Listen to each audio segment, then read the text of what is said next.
Hello everyone, welcome to my channel. So we have given 36 divided 3 divided 2 bracket 2 plus 1. So many people get stuck and get confused by seeing multiple steps, but it is so simple if you solve it properly and step by step. So I am going to use the PEMDAS or PEDMAS rule here because here P stands for parenthesis. That means first you have to solve the bracket. So just simply write the all digit like this till bracket. Bracket is 2 plus 1. Simply write 3. And if you remove the bracket, you have to write multiplication. Now, you can follow PEMDAS rule or PEDMAS rule depending upon the priority. So if we are solving from left to right, we'll solve division first. So 36 divided by 3, write it like this, then divide it 2 times 3.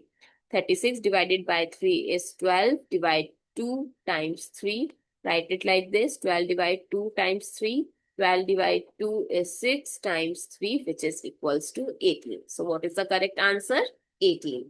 I hope it's clear and you find it useful. If you learn something new, don't forget to share your feedback through like, share, comment, and subscribe to my channel. Thanks for watching. See you in the next video.